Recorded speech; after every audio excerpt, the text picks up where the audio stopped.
Good morning students आज हम study करेंगे सॉल्यूशंस के बारे में। देखिए बेटा, सॉल्यूशंस क्या होता है।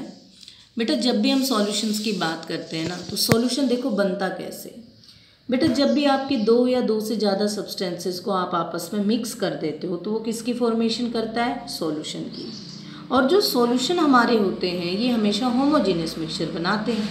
अब देखो होमोजेनियस का मतलब यहाँ पर क्या है कि जब आप दो या दो से ज़्यादा सब्सटेंसेस को आपस में मिक्स कर दें, तो मिक्स करने के बाद they remain uniform through out the face, वो एक जैसे हो जाए पूरे फेस में कि आप उनको देख के डिफ्रेंशिएट ही ना कर पाओ, तो उनको हम क्या बोलते हैं? Solution.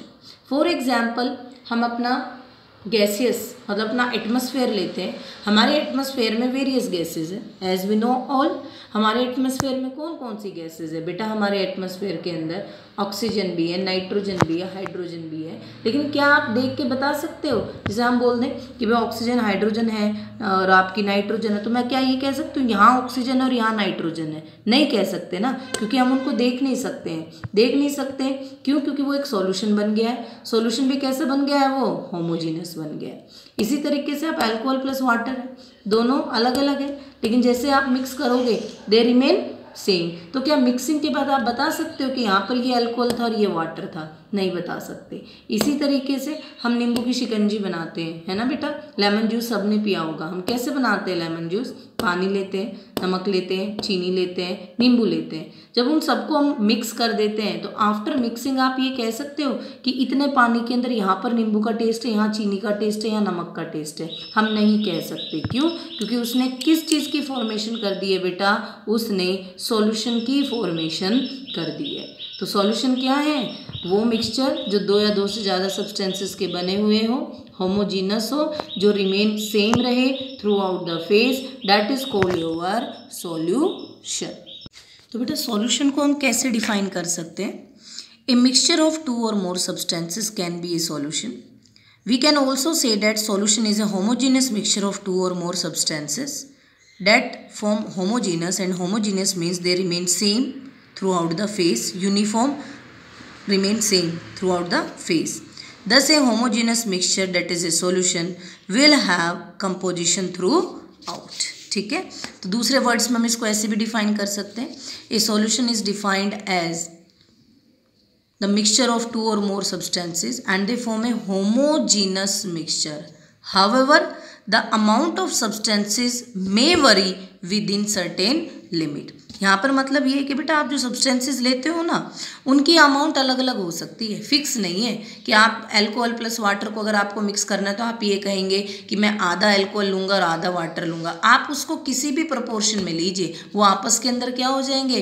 Completely miscible. Completely miscible का मतलब होता है जो उसके अंदर कंप्लीटली पूरी तरीके से घुल जाए, तो उनको हम क्या बोलते हैं? सॉल्यूशंस। तो solution is defined as the mixture of two और more substances and they form homogeneous phase, yeah, they remain same throughout the phase. However, the amount of these substances may vary within certain limits. और बेटा जब हम solution की बात करते हैं ना, तो सॉल्यूशन के अंदर दो या दो से ज़्यादा सब्सटेंसेस का जब हम क्लासिफिकेशन करते हैं, तो एक बनता है सॉल्यूट और एक बनता है बेटा solvent.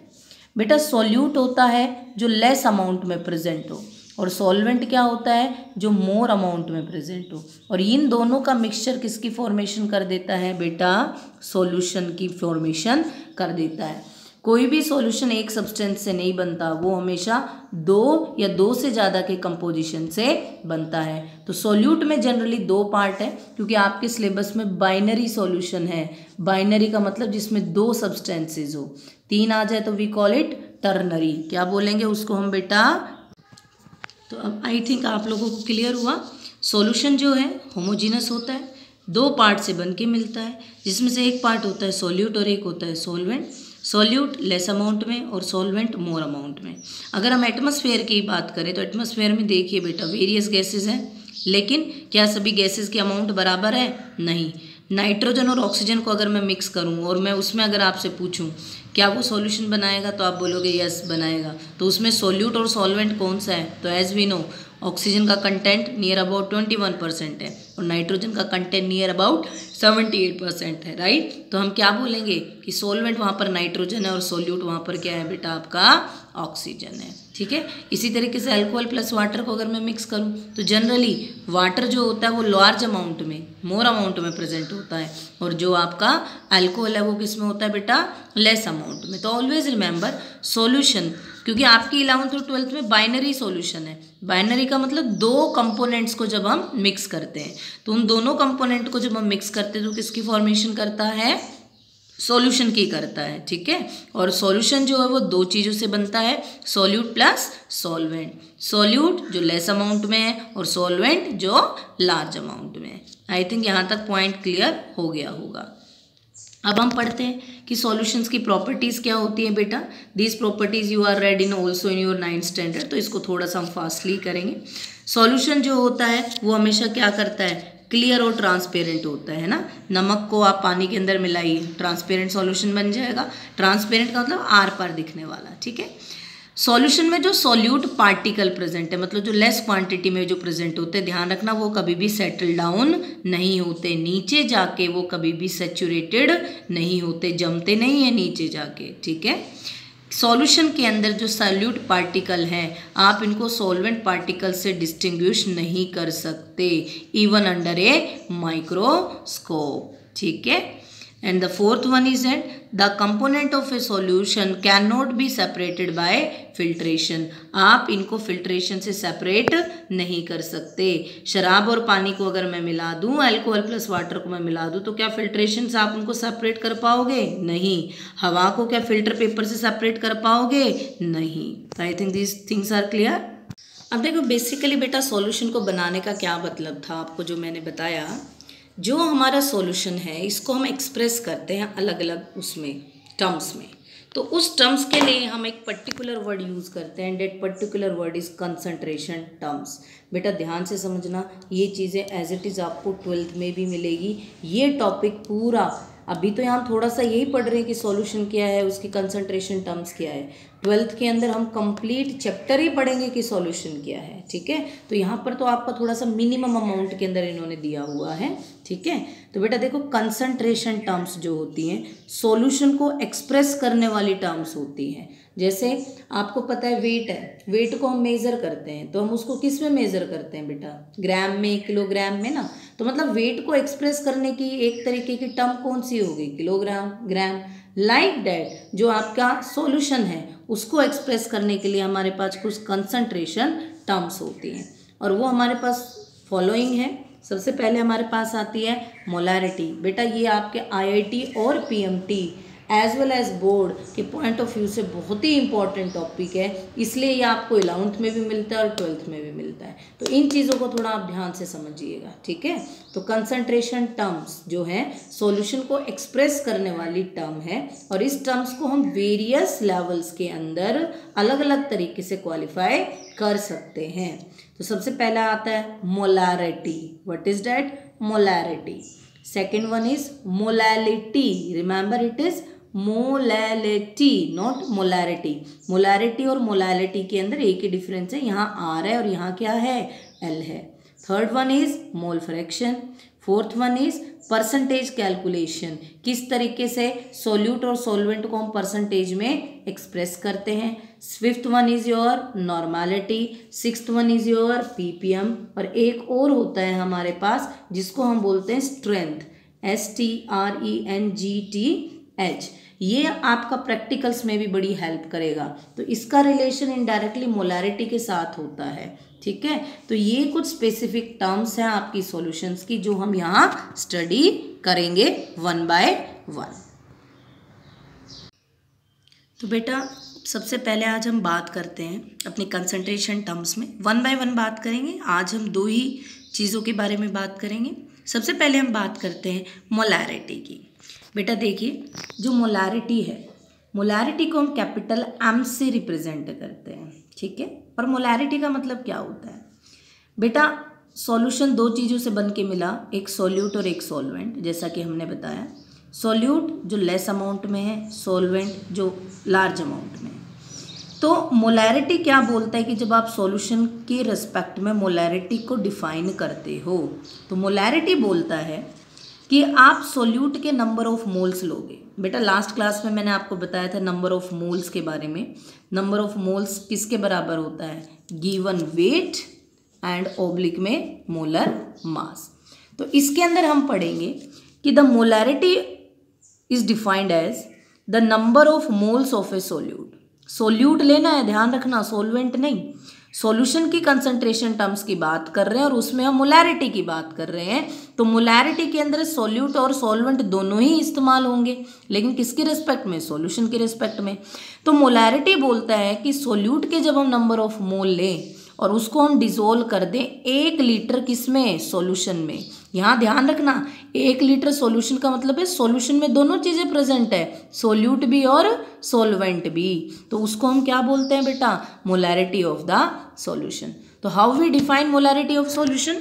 The number of moles of solute dissolve per litre of the solution is known as molarity of the solution. अब देखो इसका एक्सप्रेशन हम देखते हैं, हम इसको कैसे एक्सप्रेस करते हैं।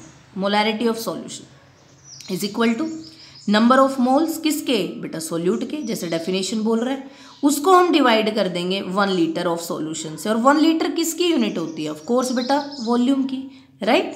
ओके, तो देखिए हम ये बोल देते हैं कि सॉल्यूशन के अंदर हमने W ग्राम, मतलब अब भाई ये 1 ग्राम 2 ग्राम 3 ग्राम कितना भी सोल्यूट होता है जिसका मोलर मास m है, ठीक है। जैसे मैं ये बोल दूं कि मैंने सोडियम क्लोराइड लिया, NaCl लिया, NaCl लिया 2 ग्राम, ठीक है। तो ये 2 ग्राम इसका क्या हो जाएगा बेटा? वो वेट जो हम उसमें पानी में डिसॉल्व कर रहे हैं, और इसका मोलर मास कितना होता है? 58.5, ठीक है। तो NaCl का मोलर मास कितना हो गया? 58.5। तो 2 ग्राम NaCl को जब मैं V वॉल्यूम में डिसॉल्व कर देती हूँ, वो V वॉल्यूम का मतलब वो 1 लीटर 2 लीटर वो कितनी भी हो सकती, ml में भी हो सकती है। तो वो चीज़ हमारी किसको डिफाइन करती है? मोलैरिटी को। तो हमने ये बोल दिया कि चलो जो सॉल्यूशन तुम्हारा बना उसमें सोल्यूट का मैंने कितना वजन लिया? W ग्राम। और उस सोल्यूट का चाहे वो कोई भी हो, NaCl हो, शुगर हो, यूरिया हो, कुछ भी हो, उसका जो भी मोलर मास, जो भी मोलिकुलर वेट आता है कितने वॉल्यूम में? V ml लीटर के अंदर, ठीक है। अब देखो बेटा हमने आपको बताया था नंबर ऑफ मोल क्या होता है। नंबर, क्योंकि अकॉर्डिंग टू डेफिनेशन हमने मोलैरिटी निकालनी है, तो मोलैरिटी का फार्मूला क्या है? नंबर ऑफ मोल अपॉन में वॉल्यूम ऑफ द सॉल्यूशन। अब नंबर ऑफ मोल तो हमें नहीं दे रखा, हमें क्या दे रखा है? गिवन वेट और मोलर मास। तो नंबर ऑफ मोल हम निकाल सकते हैं, कैसे निकालेंगे? भाई number of mole of solute is equal to given weight upon में मोलर मास, और इसको मैंने किस में डिसॉल्व किया है? Vml में। तो मोलैरिटी हमारी क्या बोलती है? Molarity is equal to number of moles of solute, जो कि हमारा ये है W/m, इज डिसॉल्व इन पर लीटर ऑफ द सॉल्यूशन। और वॉल्यूम हमारी कितनी है? V, लेकिन V किस में है? ml में। तो ml को लीटर में कन्वर्ट करने के लिए हम किससे मल्टीप्लाई कर देंगे? उसको ऊपर जाके 1000 से। तो हमारे पास फार्मूला क्या हो गया? Molarity is equal to W into में 1000 ऑब्लिक में सोल्यूट का ही मोलर मास और वॉल्यूम किसकी? सॉल्यूशन की। तो molarity is defined as number of moles of solute dissolve per litre of the solution. अगर नंबर ऑफ मोल नहीं दे रखे तो हम निकालेंगे by the formula given weight upon में मोलर मास। तो ये जो W है, ये जो गिवन वेट है, ये आपका किसका गिवन वेट है? सोल्यूट का। ये जो मोलर मास है ये किसका है? सोल्यूट का। और यहाँ ये जो वॉल्यूम है ये किसकी है बेटा? आपकी सॉल्यूशन की, मतलब सोल्यूट प्लस सॉल्वेंट। आई बात समझ में? इसी तरीके से अगर मिली मोल्स में निकालना हो तो मिली का मतलब क्या होता है? 10 की पावर -3। तो यहाँ पर नीचे अगर मैं 10 की पावर -3 कर दूँ तो ऊपर जाके प्लस में कन्वर्ट हो जाएगा ना बेटा। तो इसको हम क्या बोल देंगे? आपकी मोलैरिटी। आई बात समझ में? Is it clear? चलो मोलैरिटी को एक एग्जाम्पल से समझते हैं बेटा, ठीक है। The question is that 149 gram potassium chloride को मैंने 10 लीटर एक्वस सॉल्यूशन में डिसॉल्व किया। अब देखो एक्वस का मतलब आपको पता होना चाहिए बेटा, एक्वस कहीं पर वर्ड आ जाता है ना तो उसका मतलब होता है पानी। अगर मेंशन ना भी होना तो अंडरस्टूड है कि आपने अगर किसी भी सब्सटेंस को डिसॉल्व किया होगा तो 99% केसेस में वो वाटर ही होता है, if it is not given. अगर गिवन है तो इट्स ओके, गिवन नहीं है तो ये अंडरस्टूड है। ध्यान रखना पेपर वाला आपको बताएगा नहीं कि यहाँ पर आपको पानी को लेना है एज ए सॉल्यूशन, ठीक है। तो इसकी हमें क्या निकालनी है? मोलैरिटी। अब देखिए बेटा 149 ग्राम ये गिवन वेट है, मतलब जो तुम डिजोल्व करोगे किसका, पोटेशियम क्लोराइड का। किस में डिजोल्व किया है, मतलब वॉल्यूम कितनी दे रखी है 10 लीटर। अब देखो हम अपना फार्मूला देखते हैं। फार्मूले के अकॉर्डिंग हमारे पास क्या होता है, molarity is equal to N/V।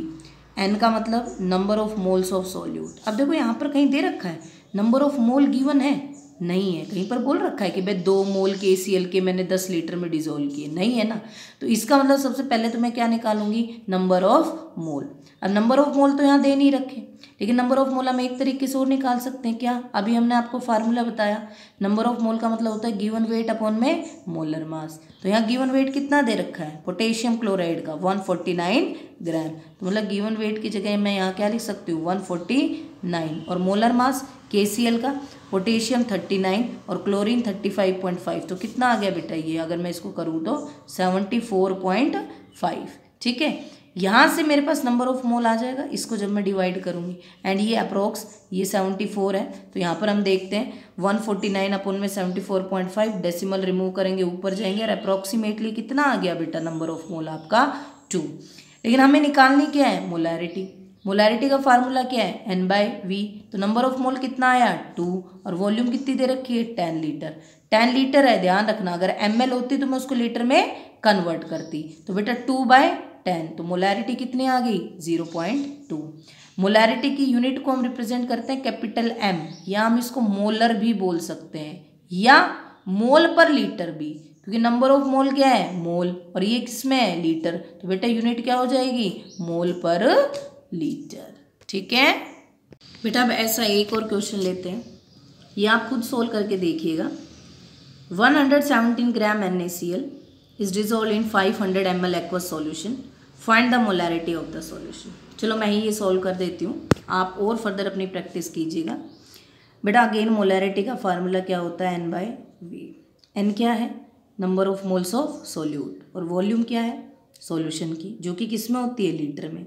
अब हमें अगेन यहाँ पर नंबर ऑफ मोल दे रखा है, नहीं, नंबर ऑफ मोल निकालते हैं जो कि होता है गिवन वेट अपॉन में मोलर मास, और इनटू में यहाँ पर वॉल्यूम जो कि ये थी। अब गिवन वेट देखो कितना ग्राम दे रखा है, ग्राम, किलोग्राम, मिलीग्राम, जो भी गिवन होता है ना वो गिवन वेट होता है। तो NaCl का यहाँ गिवन वेट कितना है 117 ऑब्लिक मोलर मास। NaCl का मोलर मास बेटा सोडियम होता है 23, क्लोरीन होता है 35.5, तो दोनों को ऐड करेंगे तो कितना आ गया 58.5। तो यहाँ पर ये क्या आ गया 58.5। देखो ये एटॉमिक मास होता है, तो कंफ्यूज होने की ज़रूरत नहीं, ये हमें पेपर में मिलते हैं, लेकिन बेटा फिर भी थोड़ा बहुत हमें पता होना चाहिए कि किसका मोलर मास एटॉमिक मास कितना होता है। ठीक है, अब देखो 117/58.5, और वॉल्यूम कितनी दे रखी है 500 ml, तो यहाँ पर लिख दें 500 ml, लेकिन ml है, किसमें कन्वर्ट करेंगे लीटर में, तो लीटर के लिए क्या कर दिया 1000। अब देखिए यहाँ से ये वाली चीज़ कैंसिल होगी, 5 2 जा क्या हो गया 10, इस डेसिमल को रिमूव करूँगी तो बेटा ये यहाँ पर चला जाएगा, 5 4 5 1 1 5 1 1 कितना बन गया 35 बचा ना यहाँ पर 35, तो कितना आएगा 5 7 जा 35। ठीक, तो इससे ये वाली चीज़ क्या हो गई कैंसिल, तो हमारे पास क्या आ गया 4। तो मोलैरिटी हमारे यहाँ पर कितनी आ गई 4 मोलर, या मोल पर लीटर। आई बात समझ में, यूनिट भी क्या हो जाएगी मोलर या मोल पर लीटर। तो I think now this concept is clear. अब आपको ये मोलैरिटी का कंसेप्ट क्लियर हो गया, तो बेटा आज आप इसकी प्रैक्टिस करके देखिएगा। ठीक है, उसके बाद कल हम फर्दर प्रोसीड करेंगे मोलैरिटी एंड अदर टर्म्स की तरफ। Okay, have a good day, stay at home, stay safe.